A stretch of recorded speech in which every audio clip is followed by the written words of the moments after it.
Karachi press club के Karachi press corner से। और आज मेरे साथ जो शख्सियत मौजूद हैं, नो डाउट बलूचिस्तान से उनका ताल्लुक़ भी है और काफ़ी जिम्मेदारियाँ भी इनको दे दी गई हैं, तो मैं इनका तारुफ करवाती चलूँ। हमारे साथ मौजूद है वज़ीर दाखिला बलूचिस्तान के मीर ज़ियाउल्लाह साहब। लंगो साहब, अस्सलाम वालेकुम सर। वालेकुम सलाम, कैसी हैं आप? तेजी से। मैं बिल्कुल ठीक हूँ, thank you so much sir, आपने टाइम निकाला।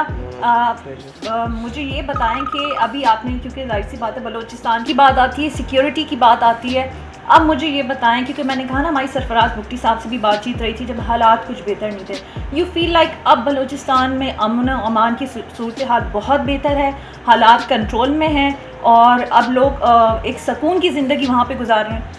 बिस्मिल्लाहिर्रहमानिर्रहीम। शुक्रिया मोना, बहुत शुक्रिया जो आप बलूचिस्तान के लोगों की और बलूचिस्तान हुकूमत की आवाज़ को पाकिस्तान के तमाम लोगों तक पहुँचा रही है। देखिए, बलूचिस्तान इस टाइम ख़ित्ते में एक बहुत ही अहमियत का आमिल सूबा है, जिस पर आपके दुश्मन ममालिक मिलियन ऑफ डॉलर्स इसके लिए टेररिज्म और इसकी बदअमनी के लिए लगा रहे हैं, और हमारे दोस्त ममालिक जिस तरह चाइना है वो इसको खुशहाली के लिए इसके लिए पैसे लगा रहे हैं।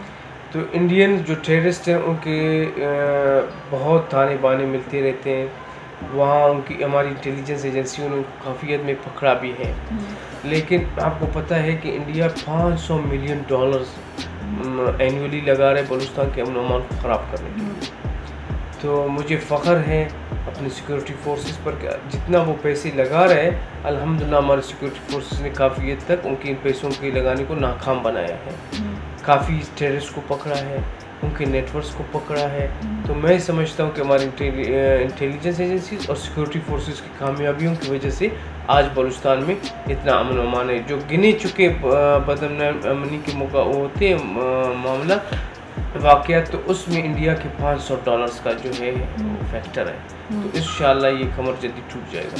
अच्छा, नहीं मुझे ये पता है कि अभी भी थ्रेट्स हैं उस तरह से जिस तरह से पहले थी, क्योंकि आपने कहा ना काफ़ी हद तक कंट्रोल हो चुका, अब कोई इस तरह की सिचुएशन में तो हम नहीं फंस सकते जिस तरह से हमने एक बहुत वर्स्ट टाइम देखा बलूचिस्तान में। देखिए, हमारे मुल्क के लोगों को, वासियों को एक चीज़ समझना होगा कि हिंदुस्तान हमारा एक दुश्मन मुल्क है। वो हमेशा से इस ख्वाहिश में रहता है कि पाकिस्तान में अनस्टेबिलिटी रहे।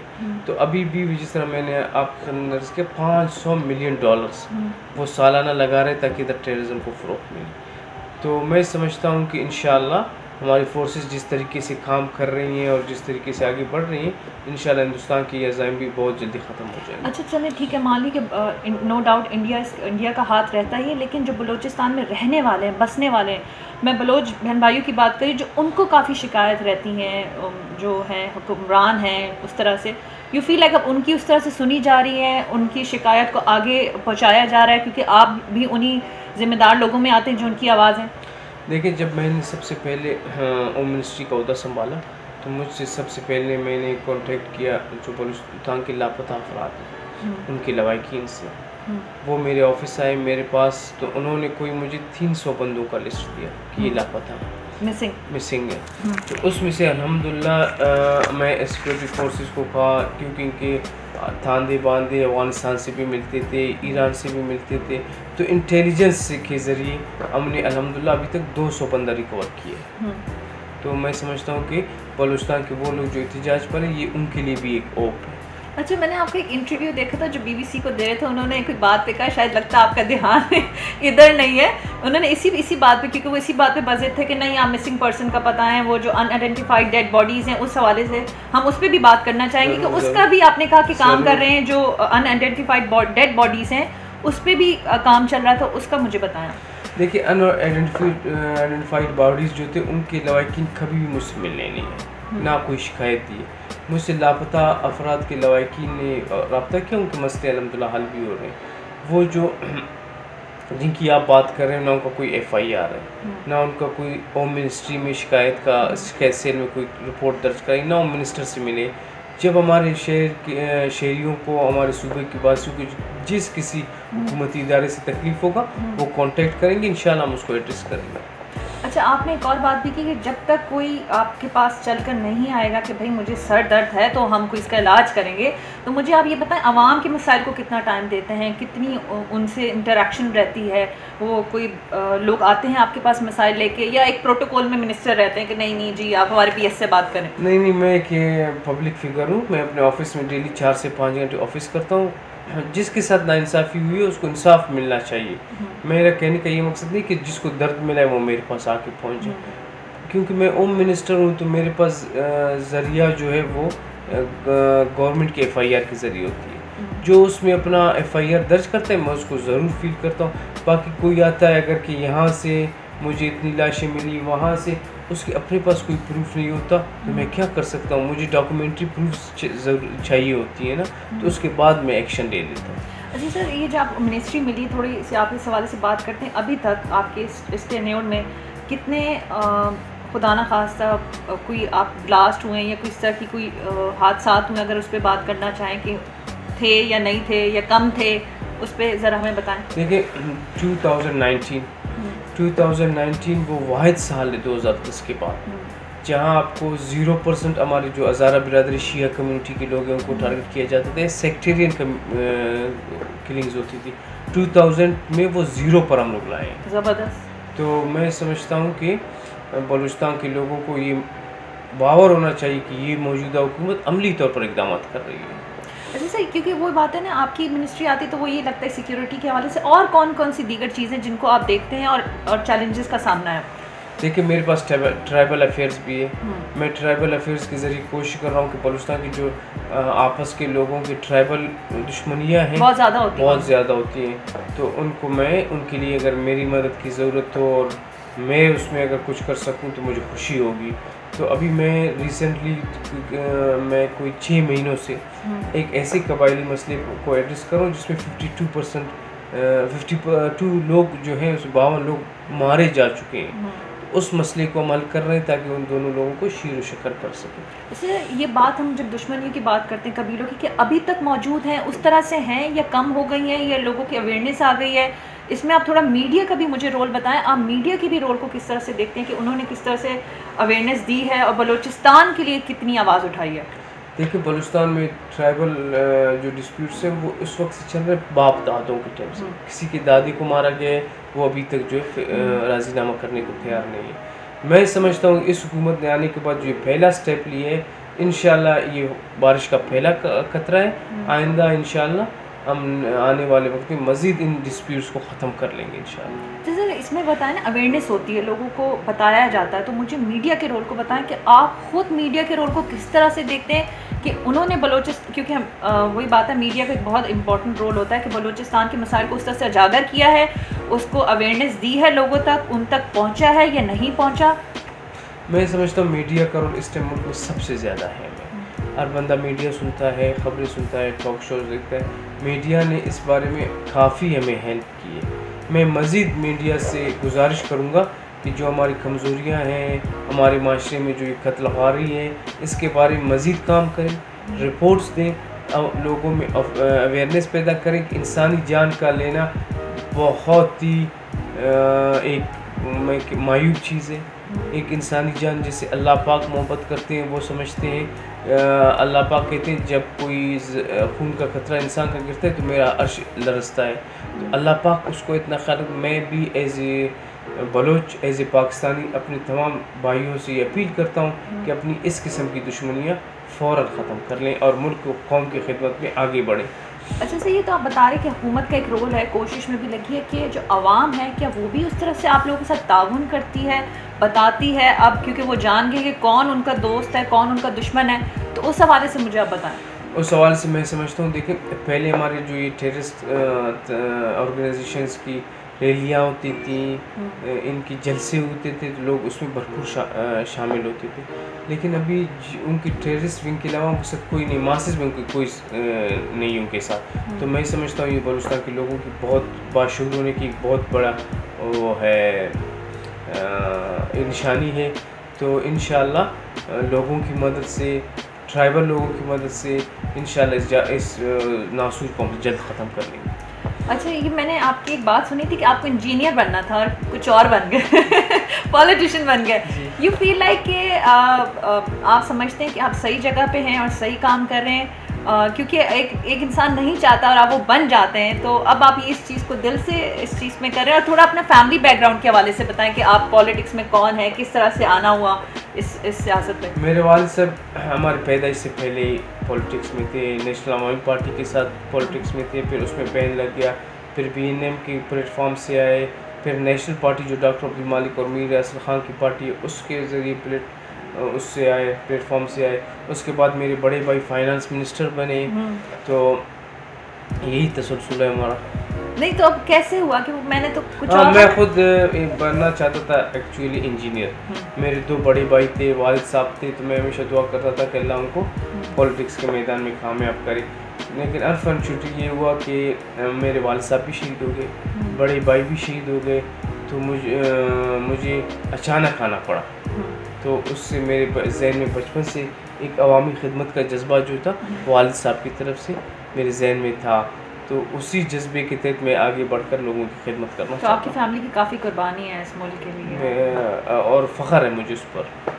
मुझे आप ये भी बताएं कि क्योंकि मैंने कहा ना सिक्योरिटी पे, बलूचिस्तान के बाद सारी सिक्योरिटी पे चले जाते हैं, लेकिन बहुत सारे मसाइल हैं।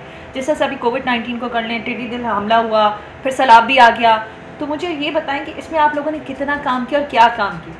देखिए, मैं समझता हूँ इसको भी हमारे मीडिया के दोस्तों को कुछ आगे ले जाना होगा। सबसे पहले जो आपके मुझे याद है 24 फ़रवरी को बलूचिस्तान असम्बली का इजलास था, तो वहाँ वज़ीर आला साहब ने मुझे कहा कि आप जाके ये तफ्तान से जो हमारे ज़ायरीन आ रहे हैं इस मसले को डील करें। तो मैं 25 फरवरी को गया तफ्तान में वहाँ गया, तो मैंने पाकिस्तानी कौंसल जनरल को बुलाया। मैंने उनको कहा कि ये जो कोविड का मसला है ईरान से आ रहा है, तो आप इसको मेहरबानी करके सील कर लें।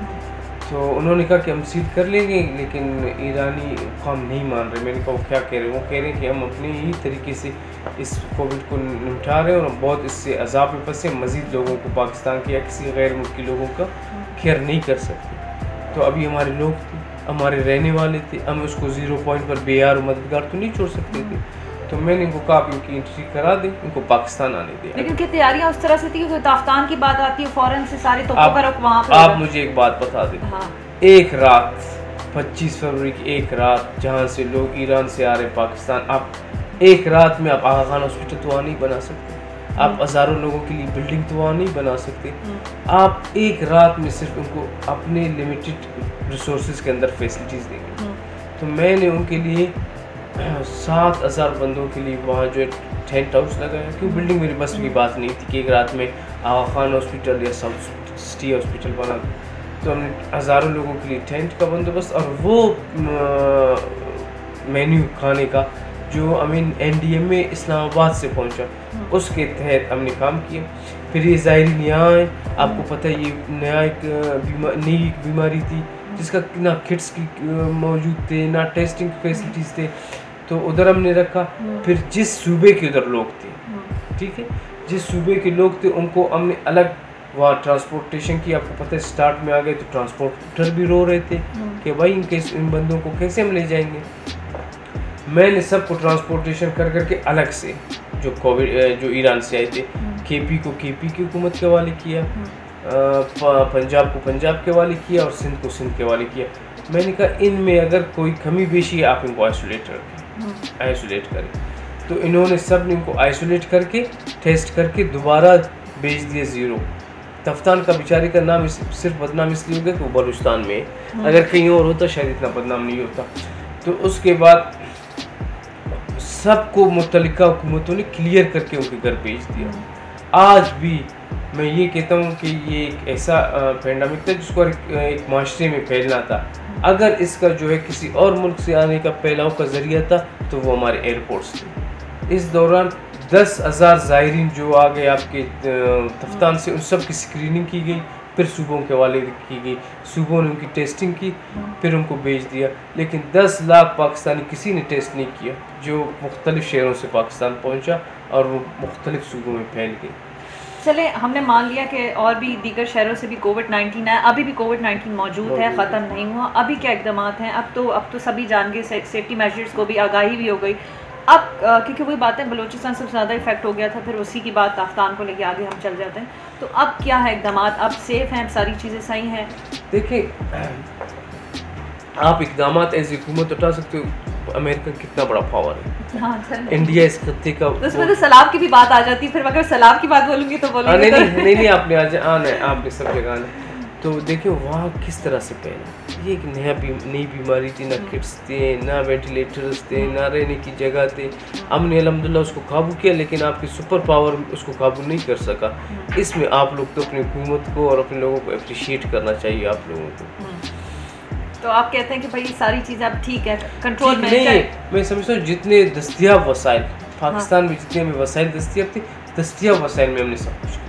अच्छा सर, अगर हम कराची, क्योंकि जाहिर सी बात है कोयटा कराची का एक है आना जाना सिलसिला बिल्कुल होता है, और मैंने एक जो चीज़ देखी समझी, शायद आप मुझे करेक्ट कर लीजिएगा, कि अगर खुदा ना खास्ता बलूचिस्तान में सिक्योरिटी की कोई बात ऐसे हो जाती है, ज़्यादा प्रॉब्लम होती है, तो कराची में बहुत ज़्यादा इफेक्ट होती है। ऐसा ही होता है। तो क्योंकि मैं हूँ कराची की रहने वाली, तो यू फील लाइक कि अब कराची में इस तरह से, क्योंकि कोयटा आप ये कहना चाहेंगे अब सेफ़ है, बलूचिस्तान सेफ़ है, तो कराची भी अब स्टिल सेफ़ है, क्योंकि अब इस तरह की हम ये देख रहे हैं कोई कराची ने भी एक अपना टाइम देखा किसी जो था, लेकिन एक वजह ये भी थी।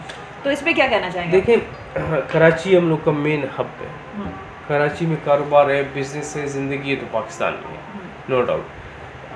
आपके तमाम जो आपके मुल्क में टेररिस्ट एक्टिविटीज़ होती हैं, उन तमाम का ताना बाना जो है इंडिया से मिलता है। ऐसा ही कराची में भी वो करवाता है, तो उसको नाम कोई भी वो दे दे, उसको कोयटा में भी वो कराता है, अफगानिस्तान में भी वो कराता है, नो डाउट सब जगहों में हमारा ये दुश्मन मौजूद है। लेकिन मैं समझता हूँ कि जिस तरीके से वो काम करना चाहते थे और इधर बदअमनी फैलाना चाहते थे, उसमें उनको मायूसी हुई है। और कराची हम लोग का एक हब है, उसके लिए हम लोग हर किस्म की कुर्बानी देंगे, कराची में एक हम-नुमान का माहौल पैदा हो जाए। अच्छा मुझे ये बताएं, हमारे तो सिंध की पुलिस से काफ़ी शिकायत रहती हैं, चीज़ें भी रहती हैं, बलूचिस्तान में हम फोर्सेस पे चले जाते हैं, हमारी पाक फौज ने बड़ा काम किया, बाकी जो आपकी अपनी है पुलिस है, बाकी अमन और अमान की बात करते हैं, लोगों को इस तरह से अगर वो जाते हैं उनको इंसाफ मिलता है। चले आपने ये भी इंटरव्यू में कहा कि मैं लोग बोलेंगे तो पता चलेगा इंसाफ का यहाँ पे क्या हाल है, लेकिन जब जाते हैं FIR के लिए जाते हैं करते हैं, तो वो अब हो जाता है, अब इस तरह से लोगों को कॉन्फिडेंस दिया जा रहा है या है उनमें? देखिए मैंने होम डिपार्टमेंट में कंट्रोल रूम कायम किया हुआ, कंट्रोल रूम कायम किया है। जिस शहर में मनशियात फ़रोख्त होता है, जिस शहर में कत्ल गारत की FIR दर्ज होती है सब, और जिस शहर में पुलिस की कुछ कमज़ोरियाँ होती हैं, जो सब का मुझे इल्म होना चाहिए। उसके बाद मैं समझता हूँ सिस्टम बहुत ही कंट्रोल्ड है। अगर किसी के ख़िलाफ़ हमें शिकायत आ जाती है, हम फ़ौरन ही उसको पकड़ लेते हैं। तो आवाम का ताउन बहुत ज़रूरी होता है, लोगों का ताउन बहुत ज़रूरी होता है, जिसमें लोग हमारे साथ खर भी रहे हैं। तो जब आवाम आपके साथ ताउन करेंगे, तमाम बुराइयाँ ख़त्म हो जाएंगी। आपने यहाँ पे आवाम की बात की, मैं तो खुद मेरा अपना भी एक्सपीरियंस रहा है, पुलिस कचहरी ये सब मैंने देखा है। FIR ख़वातीन वैसे ही जाने से घबराती हैं, तो वहाँ पे ख़वातीन का मुझे बताएं वहाँ पे कितना कॉन्फिडेंस है, वो जाती हैं, निकलती हैं, बात करती हैं? एक्चुअली बिल्कुल आपने सही बताया। देखिए ख़वातीन हमारा वही तबका है जिसकी हमारे ऊपर बहुत हक़ूक़ है, क्योंकि वो हमें वोट भी देते हैं, वो हमारे मुल्क के लिए काम भी देते हैं, कुर्बानी देते हैं, इसमें कोई शक नहीं कि वो इग्नोर है। तो इस चीज़ को मद्देनज़र रखते हुए हमने एक नया चीज़ निकाला है, मोबाइल पुलिसिंग। अच्छा। उसका इफ्तिताह भी लास्ट वीक वज़ीर आला साहब ने किया था। हम गली गली हमारे मोबाइल गाड़ियाँ हैं जिसमें FIR दर्ज करने, शिकायत दर्ज करने, किसी भी किस्म के, वो जिधर दर्ज करेगा फ़ौरन पूरे सिस्टम में वो आ जाएगा। तो वो मोबाइल गाड़ियाँ घर घर जा रही हैं कि जिस किस्म की शिकायत हो वो दर्ज कर ले। तो मेरे ख्याल में 500,000 तक शिकायतें उसमें एक वीक के अंदर भी आ चुकी हैं। इंशाल्लाह उन शिकायतों को एड्रेस करके लोगों को बता देंगे। तो ख़वातीन करती हैं, मुझे ये बताएं? बिल्कुल कर रही हैं ख़वातीन, ज़्यादातर उनमें जो FIR का अंदराज ख़वातीन की तरफ से हो रहा है, वो कॉन्फिडेंस दिया जा रहा है, बात करती हैं अपने लिए बात करती हैं। मुझे आप ये बताएं, कराची जब आपका आना होता है तो कराची के लोगों को कैसे देखते हैं, कैसे पाते हैं, उतनी मोहब्बत देते हैं वो आपको? क्योंकि हर जाहिर सी बात है हर सूबे का, हर जगह का अपना मिजाज होता है, अपना रहन सहन होता है। कराची के लोग मुझे इतने अच्छे लगते हैं जैसे अपने लोग। कराची के लोगों, इधर मेरे दोस्त भी बहुत ज़्यादा हैं, आप जैसे मेहरबान भी ज़्यादा हैं। कभी भी मैंने कोई बुरी चीज़ नहीं देखी, हमेशा मैंने उनसे एक मोहब्बत पाया है। और मैं इंशाल्लाह जब तक ज़िंदा हूँ, जितना मोहब्बत कराची के लोगों ने मुझे दी है, इतना ही मोहब्बत मुझसे पाएंगे इंशाल्लाह। अच्छा सर, अब आपको एक जिम्मेदारी दे दी गई है, अब आपके क्या टारगेट्स हैं, आप क्या करना चाहते हैं, क्या डिलीवर करना चाहते हैं अपने लोगों के लिए? अब क्या, क्योंकि मैंने कहा ना कि पहले आपकी तो जान माल की हिफाजत होती है, फिर इसके बाद आप दीगर चीज़ों पर जाते हैं। अब तो हालात बेहतर हैं, तो अब आपके क्या गोल्स हैं इस चीज़ को रखते हुए? मेरे 3 मेन गोल्स हैं।